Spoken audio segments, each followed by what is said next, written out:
The unassuming champion. The galactic combat tournament arena gleamed under the triple suns of Andromeda Prime, its crystalline dome filtering harmful radiation, while giving spectators the illusion of an open-air spectacle. 90,000 beings from across 17 galactic sectors filled the stands, appendages clutching exotic refreshments, while bookmakers frantically processed last-minute wagers on what everyone considered the most predictable championship in decades. In the Eastern Preparation Chamber, Ilara Hayes adjusted her plain tournament uniform, frowning at how the standard-issue fabric hung loose around her shoulders. At 35, the quantum physicist from Earth's New Singapore colony looked entirely unremarkable. Average height, athletic but not imposing, with close-cropped dark hair and eyes that revealed nothing of the calculations constantly running behind them. Final equipment check. Competitor 12 Epsilon 7, announced an 8-limbed official, compound eyes scanning Ilara with obvious disdain. No armor selection. No reinforcement mesh. Not even basic impact padding. Just the uniform is fine, Ilara replied, her voice steady.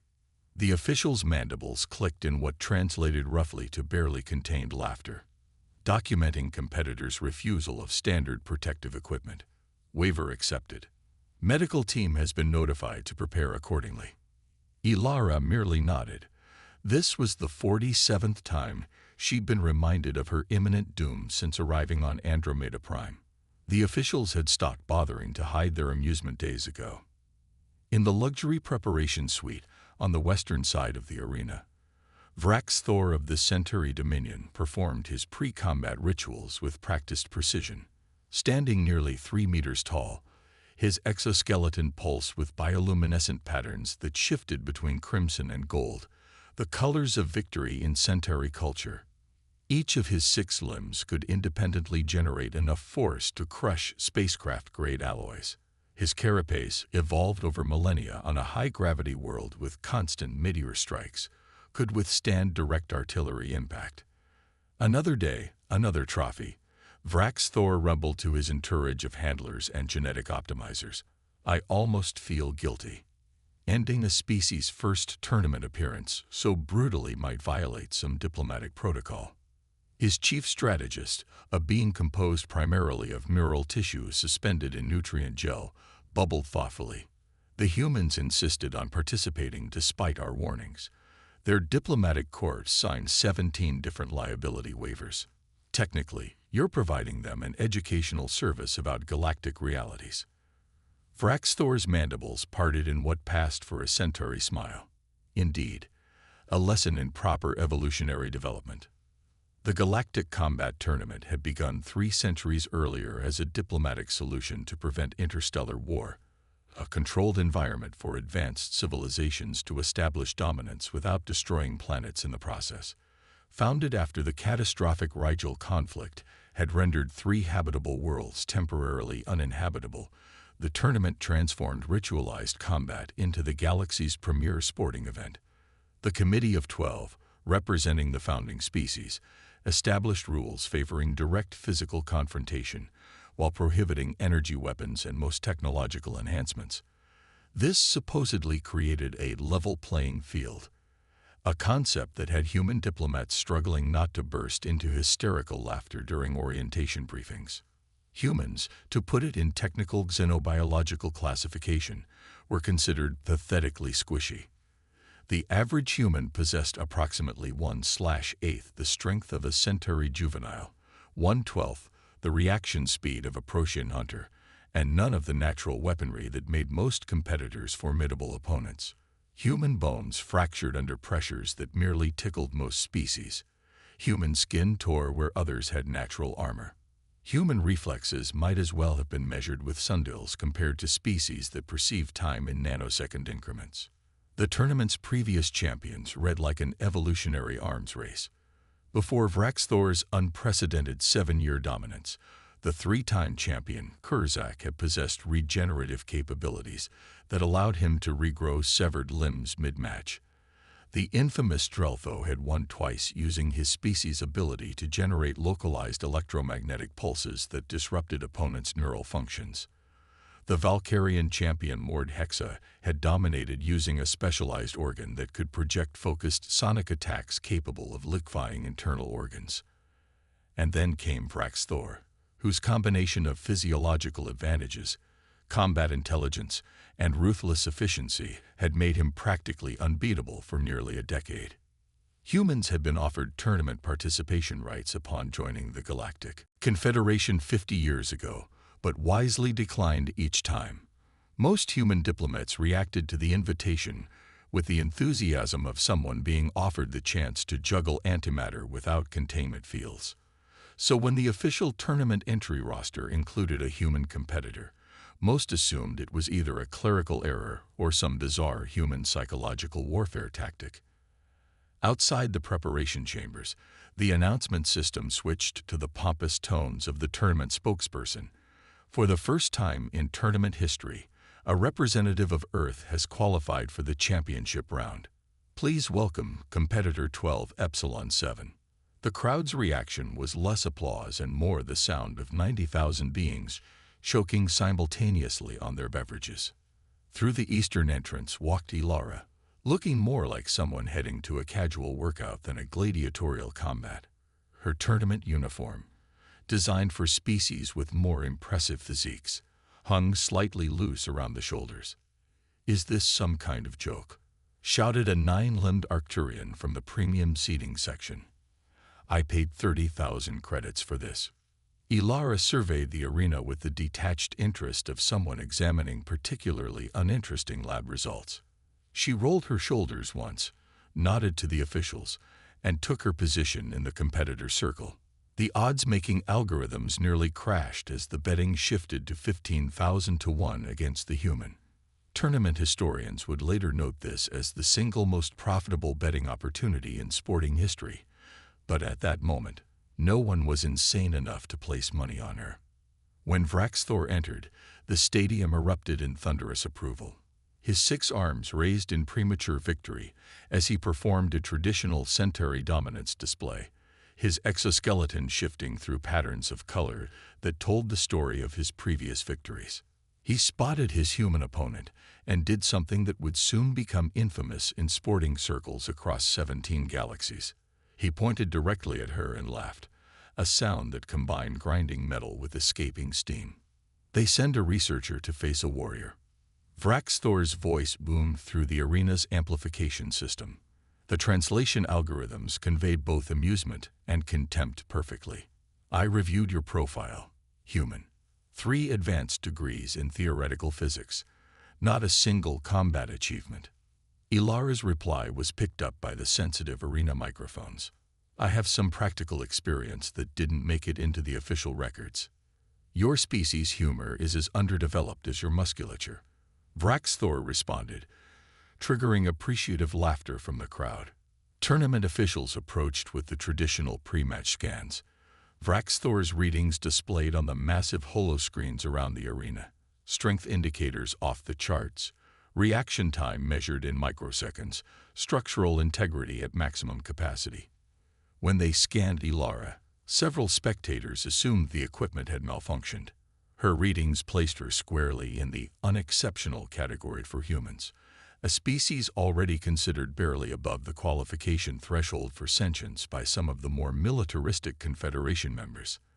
The Juraxian doctor conducting the scan actually chuckled, a sound like rocks in a garbage disposal, when measuring her muscle density.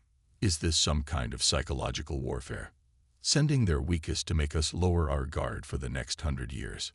What the extensive scans failed to detect, because no one thought to look for it, was the unusual activity in Ilara's prefrontal cortex and the subtle energy fluctuations that occasionally distorted sensor readings within a 3-meter radius around her.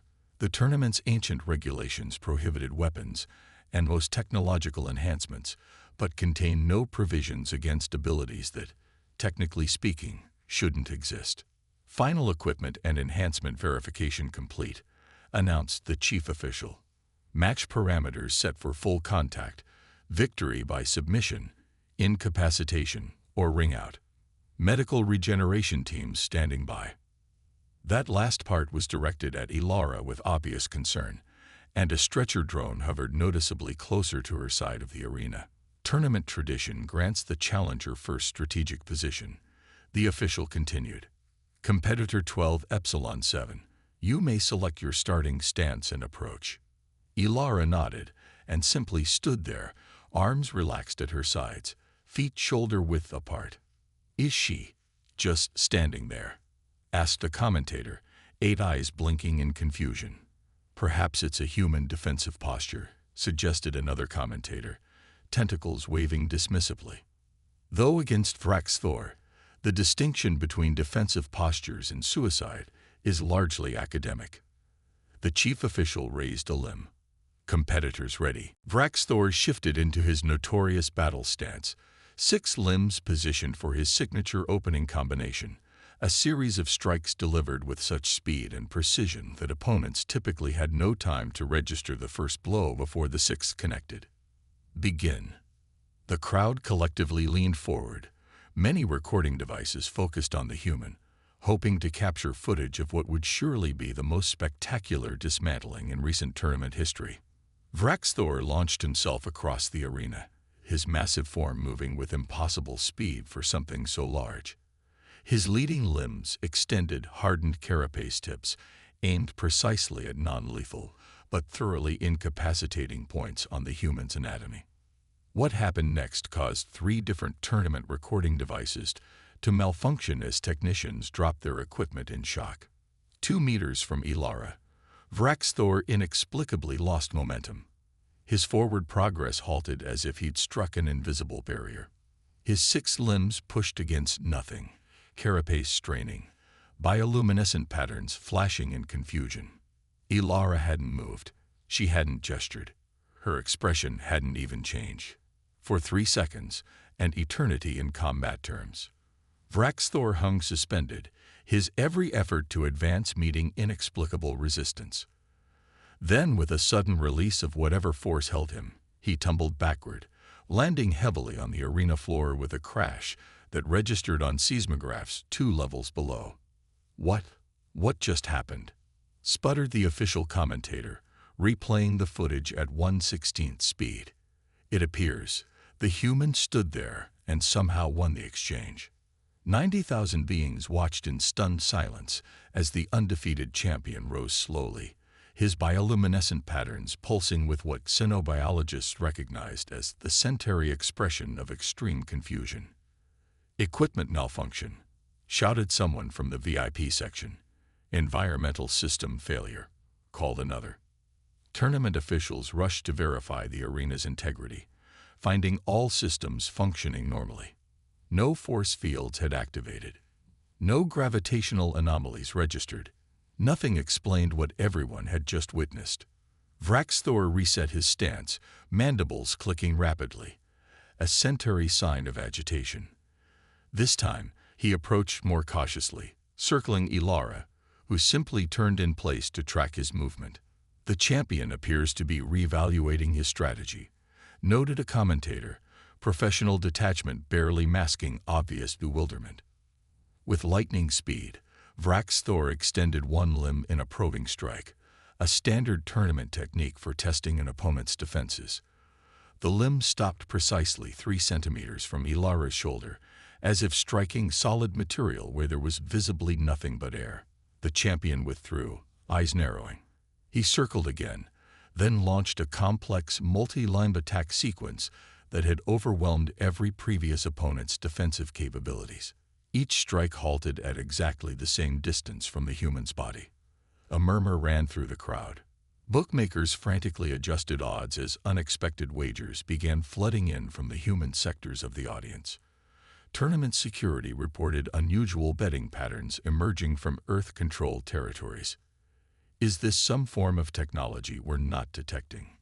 Demanded the Arcturian official, compound eyes swiveling between monitoring screens. Scanned for spatial distortions, dimensional pockets, anything. The sensors revealed nothing unusual, just a human woman standing calmly as the galaxy's most fearsome warrior struggled to land a single blow. After 5 minutes of increasingly frenzied but entirely unsuccessful attacks, Vraxthor paused, his respiratory vents heaving with exertion. His reputation, sponsorships, and the political standing of the entire Centauri Dominion rested on this match. "What are you?" he demanded, mandibles flaring. Ilara's response was picked up by arena microphones and would be analyzed by linguistic experts for decades afterward. Just someone who paid attention in physics class. Before anyone could process this cryptic statement, Vraxthor charged again, all 6 limbs coordinated in his species' ultimate attack pattern, a technique that had famously reduced a previous champion to component molecules. This time, as his leading limb approached Ilara, something unprecedented occurred. The limb, composed of material strong enough to withstand spacecraft re-entry, bent backward at an angle that made structural engineers in the audience wince. A crack echoed throughout the arena as the exoskeleton failed catastrophically at the joint. Vraxthor had not been touched.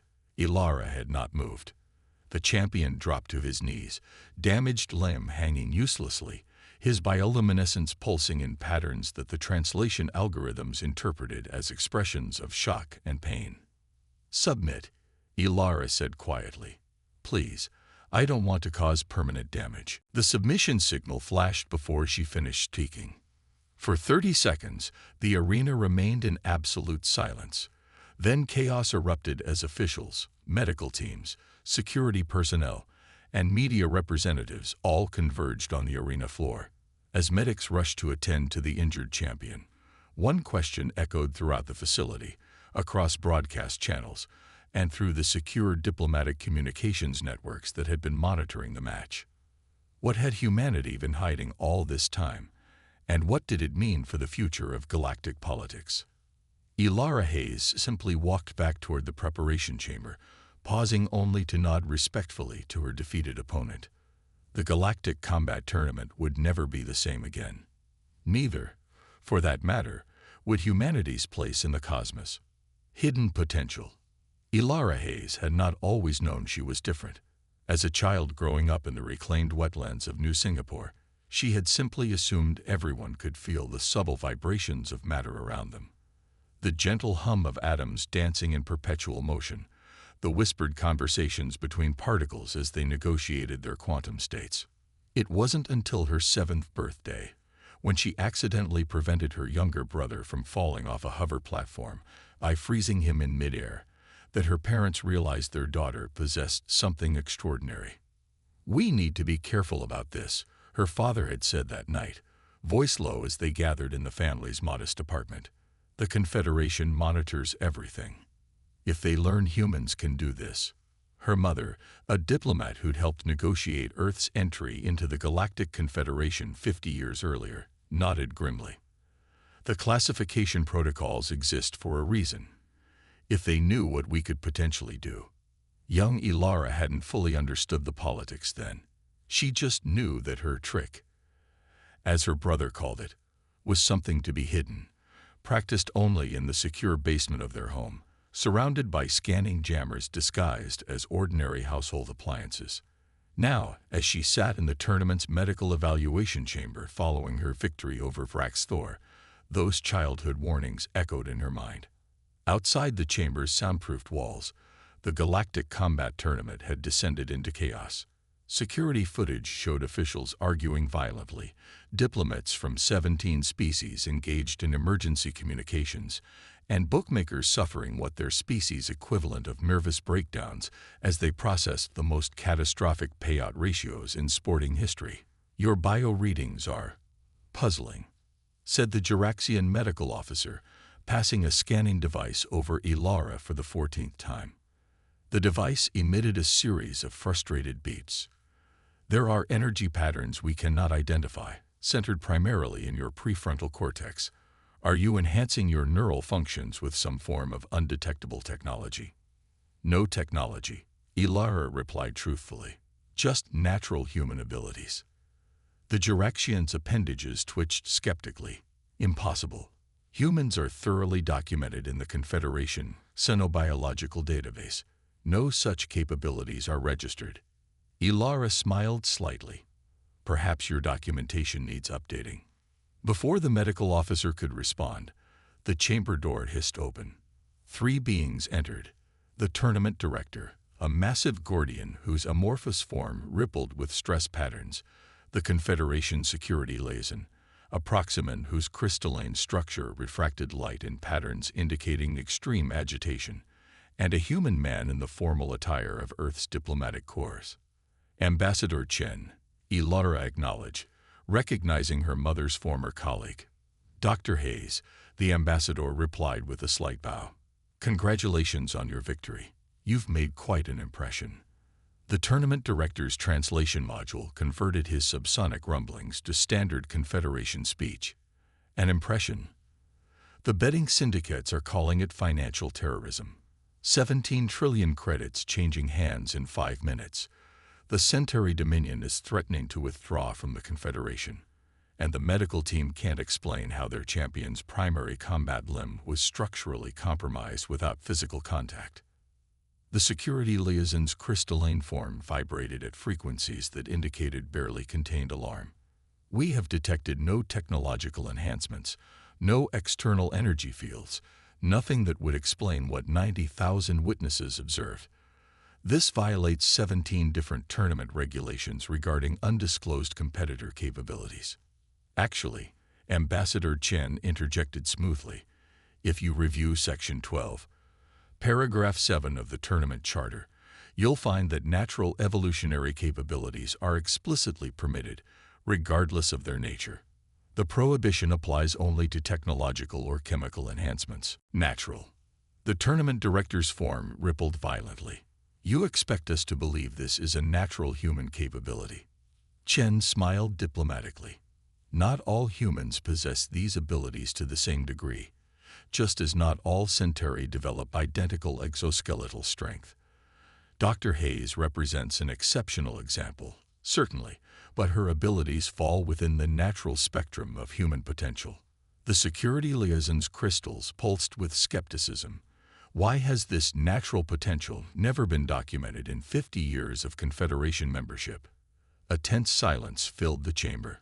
Ilara met Ambassador Chen's eyes, reading the silent calculation there. This moment had been inevitable from the instant Earth joined the galactic community. The question had always been how and when humanity's secret would be revealed. History lesson, Chen said finally. When humans first achieved space travel and encountered other intelligent species, we quickly realized we were technologically behind most of you by several centuries. Our ships were slower, our weapons primitive, our medical science comparatively barbaric. This is commonly known, the tournament director rumbled impatiently. What isn't commonly known, Chen continued, is that we possessed something most species had never developed. The ability to manipulate matter through directed neural energy. We call it psychokinesis. The medical officer's scanning device clattered to the floor. Impossible. The energy requirements alone would exceed the capacity of a carbon-based neural network operating through conventional electromagnetic processes. Ilara finished. Yes, according to your understanding of physics.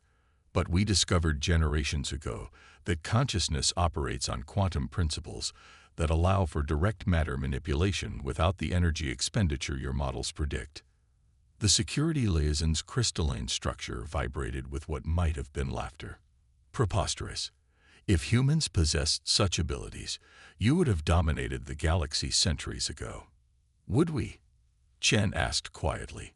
Throughout human history, those with these abilities were often feared, persecuted, even killed by other humans. We learned caution long before we reached the stars.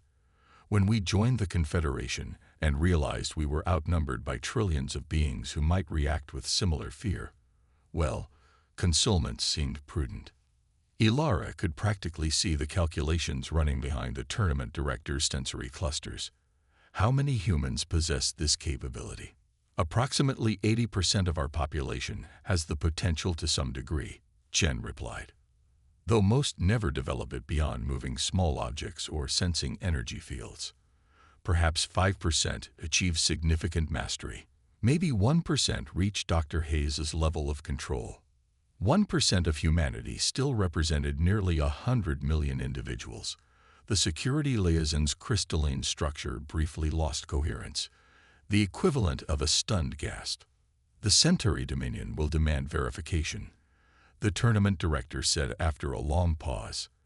They'll claim deception, technological interference. They're welcome to observe controlled demonstrations, Chen replied. Now that the ability is publicly known, we have nothing to hide. In fact, we're prepared to establish training exchanges, research collaborations. Training. The security liaison's crystals pulsed with alarm. You intend to weaponize this further? Ilara spoke up. It's not a weapon. It's a tool like any natural ability. I'm a physicist, not a soldier. Most humans with advanced capabilities work in research, construction, medicine, fields where precise manipulation of matter solves problems. Before anyone could respond, a priority alert chimed. The tournament director's form rippled as he accessed the incoming data. The preliminary rounds continue. 4 more humans have revealed similar abilities in their matches. All opponents have submitted within minutes. Ambassador Chen shrugged elegantly. Once the secret was out, there seemed little point in holding back. I believe you'll find all human competitors are operating within tournament regulations. The revelation about Ilara's abilities had transformed the tournament overnight. Viewing figures quadrupled as beings across 17 sectors tuned in to witness what many were calling the human phenomenon. The qualifying rounds, normally a formality attracting minimal interest, suddenly became must-watch events. Seren Novak, a terraforming engineer from Mars, faced the notorious Krell champion whose venomous spines could penetrate lightweight armor. The match lasted exactly 15 seconds. The Krell launched a barrage of toxin-coated quills, all of which stopped midair and clattered harmlessly to the ground. Moments later, the alien collapsed, clutching his thorax and frantically signaling surrender. "This is unprecedented," shouted the Arcturian analyst. "The human appears to be employing some form of standing still and winning. We have no record of this fighting style in our database." Maya Wang, a hydroponics specialist from Luna Colony, confronted a massive Vargonian whose 8-meter frame could generate localized gravitational distortions. Spectators watched in disbelief as the Vargonian's signature gravity crush, a technique that had literally flattened previous opponents, completely failed to affect Wang. She stood calmly at the center of what should have been crushing force, then gently lifted her opponent 10 meters into the air before setting him down outside the arena boundary. "Violation," screamed the Vargonian representative. "Humans are using prohibited technology." Tournament officials, having subjected human competitors to increasingly invasive scans, could find nothing beyond slightly elevated neural activity.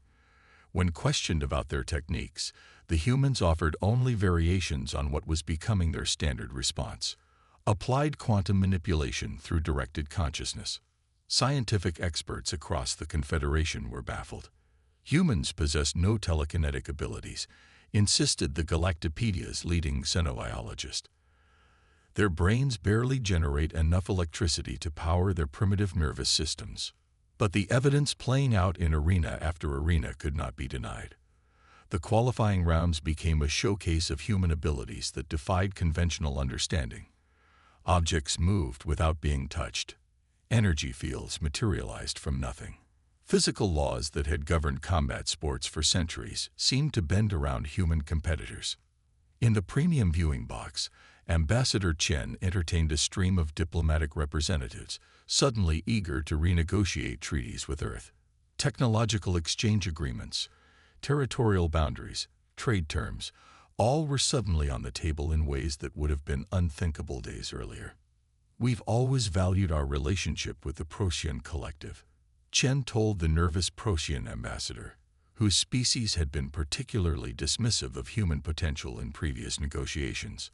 "I'm sure we can find mutually beneficial terms for the helium-3 mining rights in your sector." Meanwhile, in the Centauri delegation's private chamber, emergency consultations were underway.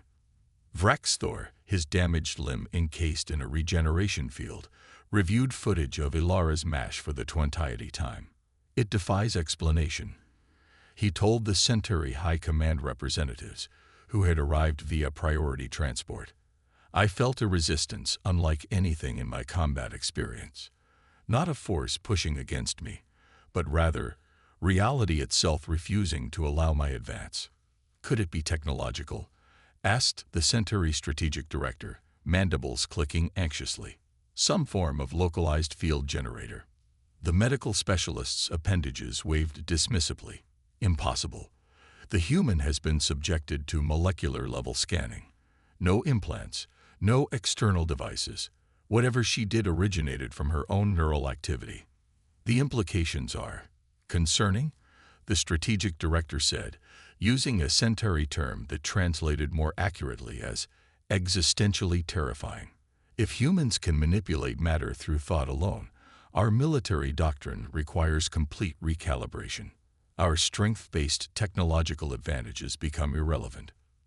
Vraxthor's bioluminescent patterns shifted to deep blue, a Centauri expression of thoughtful contemplation. They've hidden this ability for 50 years. Why reveal it now, in something as visible as the tournament? The strategic director's mandibles clicked rapidly. Perhaps they're sending a message. A demonstration of capability without direct threat. Clever. Very clever. Back in the medical chamber, Ilara was finally cleared for release. Ambassador Chen escorted her through corridors, now lined with significantly increased security. You handled yourself well in there, Chen said quietly. The council was right to select you. It wasn't just my abilities, was it? Ilara asked. You needed someone who understood the physics, who could explain it in terms other species might eventually accept. Chen nodded. The revelation was inevitable. Better to control how it happened than have it discovered accidentally. A tournament victory makes it a sporting achievement rather than a military threat. At least, that's what we hope they'll perceive. And the timing? Why now? Chen's expression grew serious. Intelligence reports suggest 3 different species have been developing technology designed to detect neural energy manipulation. They were getting close. Very close. The Confederation Security Council has been intercepting concerning communications about Earth. There was discussion of preemptive containment measures. Ilara absorbed this silently. The diplomatic phrase, preemptive containment measures, typically translated to planetary blockades at best, orbital bombardment at worst. So instead of waiting to be discovered and labeled a threat, we demonstrate our abilities openly, in a controlled, non-threatening context. Chen finished. We show we've had these capabilities for generations without using them aggressively. We establish ourselves as a species with unique abilities, but peaceful intentions. They reached the human delegation's quarters, now surrounded by both tournament security and Earth's own protection details. Inside, the other human competitors gathered around holographic displays showing footage from the day's matches. The atmosphere was one of cautious relief. The secret was out. The sky hadn't fallen, at least not yet. Ilara, Maya Wong called out, waving her over. Have you seen the diplomatic communiques? 17 trade agreements suddenly under priority renegotiation. The Arcturian Mining Consortium already offered us exclusive extraction rights in the Theta sector. And the Proteans are suddenly very interested in our quantum navigation insights, added Seren with a grin. Funny how discovering we can manipulate matter with our minds makes our primitive technology suddenly fascinating. Ambassador Chen raised a hand for quiet. This initial reaction is expected. Fear masked as sudden respect. The real test comes next. Some species will seek alliance. Others will perceive threat regardless of our intentions. Our task now is to demonstrate that humanity's abilities represent an opportunity for cooperation, not a catalyst for conflict. On the main display, footage showed Ilara's match with Vraxthor playing on continuous loop across Confederation networks. The moment when the champion's limb bent backward without being touched had already become the most viewed sporting clip in galactic history. Commentators across 17 species debated what this revelation meant. Military analysts recalculated power balances. Scientific institutions launched urgent research initiatives. Religious leaders consulted ancient texts for prophecies that might explain humans. They're calling it the Haze Moment, Soren said, gesturing to the headlines scrolling across the displays. The instant when humanity's place in the galaxy fundamentally changed. Ilara watched the footage thoughtfully. "I was 7 when I first moved something without touching it," she said quietly. "My brother was falling. I just reached out with my mind and caught him. It felt natural, like using any other sense. For me, it was feeling the water molecules in our hydroponics system," Maya added. "I could sense when the balance was wrong, adjust it without touching the controls." Similar stories echoed around the room. Moments of discovery, years of secrecy, the careful development of abilities kept hidden from galactic neighbors who might misunderstand. Ambassador Chen's communication device chimed with a priority alert. His expression remained diplomatic, but Ilara caught the slight tension around his eyes as he reviewed the incoming message. "The tournament committee has reached a decision," he announced. "All human competitors have been verified as using natural abilities within regulatory guidelines. The matches will continue as scheduled." A collective sigh of relief passed through the room. However, Chen continued, "The Centauri Dominion has formally requested a rematch between Dr. Hayes and champion Brax Thor, citing unprecedented circumstances requiring verification." All eyes turned to Ilara. "They want proof it wasn't a fluke," she said. "That we can do this consistently." Chen nodded. "Precisely. The rematch has been scheduled as a special exhibition immediately following the tournament finals. Maximum security, comprehensive monitoring, representatives from all Confederation species in attendance." Ilara considered this. The first match had been a demonstration, carefully calibrated to reveal humanity's abilities without causing unnecessary harm or humiliation. A rematch would be different. The Centauri would be prepared, analyzing every aspect of her previous performance. "Brax Thor won't underestimate me this time," she said. "He'll have studied everything we've revealed so far." "Yes," Chen agreed. "And the Centauri Dominion has too much pride at stake to accept a second defeat without exhausting every possible advantage." Soren frowned. "They'll try something. Bend the rules. Find a loophole." "Almost certainly," Chen replied. "Which is why the Council believes this rematch is crucial. It's not just about winning a sporting event. It's about demonstrating that humanity's abilities aren't easily countered, even when opponents know what to expect." The strategic implications hung in the air. If humans could prevail even against prepared opponents, it would establish a new power dynamic across the Confederation. Species that might otherwise consider hostile action would be forced to recalculate the potential costs. Ilara nodded slowly. "I'll do it." Outside in the tournament arena, qualifying matches continued, each human victory adding to the growing realization sweeping across the galaxy. Humanity had hidden its true nature for generations, and the cosmic balance of power had just shifted dramatically. In research institutions, military installations, and diplomatic chambers across 17 sectors, the same question echoed. What else might these unassuming bipeds be hiding? Rising tensions. News of humanity's hidden abilities spread across the Confederation at quantum transmission speeds. Within 36 hours, 17 trillion beings across 23,000 inhabited worlds had witnessed footage of Ilara Hayes defeating the undefeatable Brax Thor without lifting a finger. Scientific communities that had previously dismissed humans as barely spacefaring primates suddenly found themselves scrambling to understand how carbon-based neural networks could possibly generate sufficient energy to manipulate matter directly.